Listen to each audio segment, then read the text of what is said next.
Bismillahirrahmanirrahim. Assalamualaikum warahmatullahi wabarakatuh. Saya Muhammad Azri Izzat Mirasidi, nombor kad pengenalan 880241355093, nombor metrik CGS 02145125, Pusat Pembelajaran Sarawak Learning Center. Hari ini akan membentangkan bagi subjek syariah, itu kaedah pengajian syariah.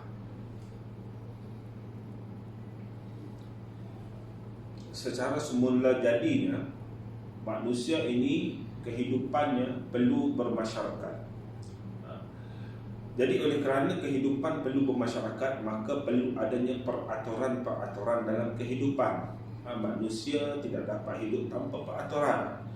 Pada sebelum kedatangan Islam, manusia melaksanakan peraturan-peraturan yang mereka cipta sendiri, menggunakan peraturan-peraturan yang mereka cipta sendiri. Oleh kerana peraturan-peraturan ini dicipta oleh mereka sendiri, pastinya peraturan ini tidak sempurna dan mungkin ada yang tidak bersesuaian dengan kehidupan masyarakat, ada yang melebihi untuk dirinya sahaja. Tetapi setelah kedatangan Islam, Allah telah mensyariatkan ataupun Allah telah menurunkan peraturan-peraturan yang digariskan di dalam Al-Quran dan As-Sunnah. Jadi pada hari ini saya akan membentangkan berkaitan dengan syariah dan fiqh. Syariah dan fiqh.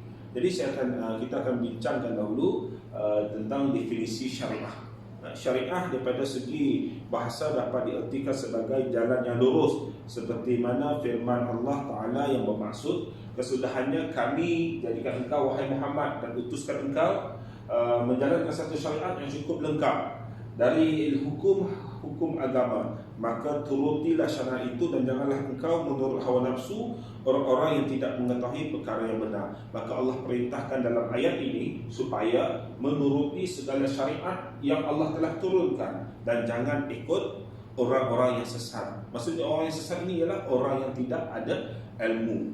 Jadi maksud syariah daripada segi istilah pula ialah boleh ditakrifkan sebagai segala hukum yang diperundangkan oleh Allah Ta'ala ke atas hambanya supaya mereka beriman dan beramal dengannya, yang boleh membawa kepada kebahagiaan dunia dan akhirat. Maksudnya segala hukum yang telah ditetapkan oleh Allah di dalam Al-Quran maupun As-Sunnah yang dibawa oleh Nabi Muhammad SAW. Jika kita laksanakan ini, insya-Allah kita akan beroleh kebahagiaan di dunia maupun di akhirat. Ini maksud syariah dari segi istilah. Berdasarkan definisi syariah yang saya sebutkan tadi, bolehlah kita lihat ciri-ciri yang berikut. Yang pertama, berasaskan wahyu Allah. Maksudnya apa? Syariah ini berasaskan wahyu Allah, bukan daripada mulut manusia, bukan daripada ijtihad para manusia semata-mata, tapi dia datang daripada wahyu Allah. Balasannya berbentuk ukhrawi dan duniawi. Ada balasan di dunia dan balasan di akhirat. Allah tetapkan setiap apa yang disyariatkan itu, jika kita buat, jika kita laksanakan syariat yang Allah perintahkan, maka kita akan dapat ganjaran yang baik. Tetapi sebaliknya, sekiranya kita melaksanakan apa yang Allah larang, maka kita akan dapat balasan yang tidak baik, sama ada dunia maupun akhirat. Dan yang ketiga, umum terpakai kepada semua orang dan kekal sampai bila-bila. Ada setengah ulama agama, pensyariatan di dalam agamanya ataupun hukum di dalam agamanya lebih kepada isu akhlak semata-mata. Tapi syariat ini, syariat Islam meliputi seluruhnya, akhlak, ibadah, akidah dan segalanya tentang kehidupan, dan dia kekal sampai ke hari akhirat. Dan syariat Islam ini adalah syumul ataupun menyeluruh, digunakan pakai kepada seluruh orang, seluruh manusia, terutamanya orang Islam itu sendiri, baik daripada kita lahir hinggalah kita meninggal dunia nanti. Okey, kita masuk kepada fiqh. Fiqh dari segi bahasa ialah memahami. ia berdasarkan kepada firman Allah Subhanahu wa taala dalam surah Hud ayat 91 yang maksud mereka berkata, wahai Syuaib, kami tidak faham, tidak mengerti kebanyakan daripada apa yang kamu katakan. Surah Hud ayat 91. Yang kedua,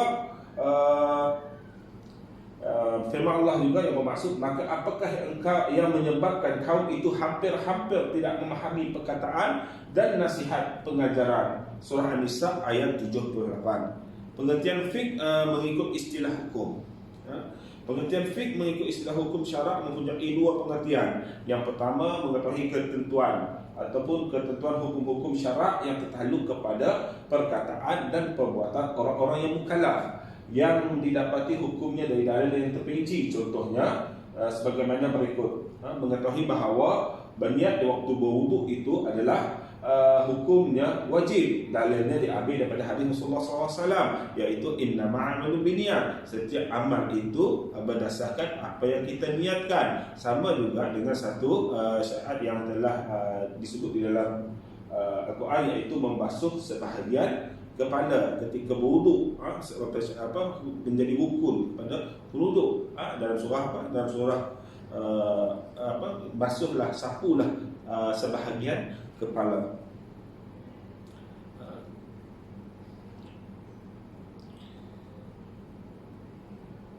Pengertian yang kedua pula ialah hukum-hukum syarak yang didapati hukum-hukum itu di dalam kitab-kitab fiqh dan diambil dalilnya dari Al-Quran, As-Sunnah, ijma' ulama dan qiyas ataupun ijtihad mereka. Contohnya mempelajari hukum-hukum wuduk, sembahyang, jual beli, munakahat dan sebagainya. Oleh itu mempelajari hukum-hukum syarak yang didapati hukumnya di dalam kitab-kitab fiqh adalah dinamakan juga fiqh mengikut istilah hukum. Ini bermakna perbezaan di antara kedua-dua istilah tersebut ialah fiqh mengikut pengertian pertama ialah mengetahui hukum-hukum syarak yang tertakluk dengan perbuatan ataupun perkataan orang-orang yang mukallaf. Manakala fiqh mengikut pengertian yang kedua ialah mempelajari hukum-hukum syarak yang didapati hukumnya di dalam kitab-kitab fiqh yang berdalilkan Al-Quran, As-Sunnah, ijma' dan qiyas ulama. Dalam pada fiqh dan syariah ini adanya perbezaan. Setengah ulama menyatakan bahawa syariah itu sama artinya dengan fiqh, tetapi pendapat ini sama sekali tidak tepat. Kerana apa? Syariah dan fiqh ini dua perkara yang berbeza. Pendapat ini tidak sama seperti apa yang kita faham melalui kajian kita. Ini adalah kerana syariah itu mencakupi setiap perkara yang diperundangkan atau disyariatkan oleh Allah Subhanahu wa taala, sama ada mengenai akidah maupun menyentuh cara hidup manusia, meliputi beberapa aspek. Yang pertama, hubungan manusia dengan Allah seperti sembahyang, puasa, zakat dan haji. Yang kedua, hubungan manusia dengan manusia seperti akhlak, muamalat dan undang-undang kekeluargaan. Dan yang ketiga, hubungan manusia dengan alam. Ilmu fiqh berkait rapat dengan perbuatan manusia yang mukallaf. Ia akan menunjukkan kepada manusia sama ada sesuatu perkara itu wajib dilakukan ataupun sebaliknya, sama ada sesuatu tindakan itu sah ataupun sebaliknya. Kegiatan manusia itu berubah-ubah menurut peristiwa dan keadaan. Ada sudah pasti ilmu fiqh juga akan turut berkembang walaupun nasnya tetap tidak berubah. Di sinilah letaknya peranan dan kebijaksanaan fuqaha dalam mentafsir dan mengeluarkan hukum-hukum menurut penilaiannya. Walaupun ada perbezaan pendapat, tetapi para penistihad ini mengambil daripada sumber yang sama. Sebab sumbernya tidak boleh berubah. Sumbernya adalah daripada sumber yang sama. Cuma pendapat-pendapat sahaja melalui istihad mereka yang berbeza. Menurut Syekh Mustafa Az-Zaqar, syariah merupakan nas-nas wahyu, iaitu Al-Quran dan As-Sunnah yang terpelihara daripada kesalahan dan tidak terdedah kepada sebarang perubahan. Tidak ada sebarang perubahan dan pindaan. Sedangkan fiqh itu pula hukum hakamnya daripada kefahaman serta istinbat ini mestilah berdasarkan kepada usul dan kaedah syariah. Maksudnya apa? Dapat kita faham ialah fiqh ini merupakan produk ijtihad manusiawi yang terdedah kepada perbahasan, perbincangan, dan mana ada yang betul dan juga ada yang salah. Okey, kita masuk kepada perubahan-perubahan yang boleh berlaku di dalam fiqh. Secara umumnya, perubahan hukum ini mempunyai dua kategori. Dua kategori yang berkait rapat antara satu sama lain. Persyaratan hukum yang terdapat di dalam Al-Quran dan As-Sunnah terangkum dalam dua komponen, iaitu Al-Thawabit yang tetap dan kekal, dan yang kedua ialah Al-Mutawayyirat yang boleh berubah-ubah. Al-Thawabit adalah satu perkara ataupun rukun asas dan prinsip agama yang tidak akan berubah hingga ke hari kiamat nanti. Akan tetapi Al-Mutawayyirat merupakan cabang-cabang atau furuk hukum yang sentiasa boleh berubah-ubah mengikut keadaan dan peredaran zaman semasa. Hukum yang boleh berubah adalah tertakluk kepada wakil ataupun situasi semasa yang biasanya merujuk kepada keadaan semasa, budaya, adat dan uruf serta keperluan sesebuah masyarakat setempat. Perubahan ini adalah bertujuan menjaga kemaslahatan hidup manusia sesuai dengan tujuan syariat diturunkan. Seperti contoh saya ambil pada musim PKP ataupun sebab COVID-19 baru-baru ini, yang mana solat Jumaat kita hentikan, walaupun pada asalnya hukum solat Jumaat itu wajib kepada setiap lelaki.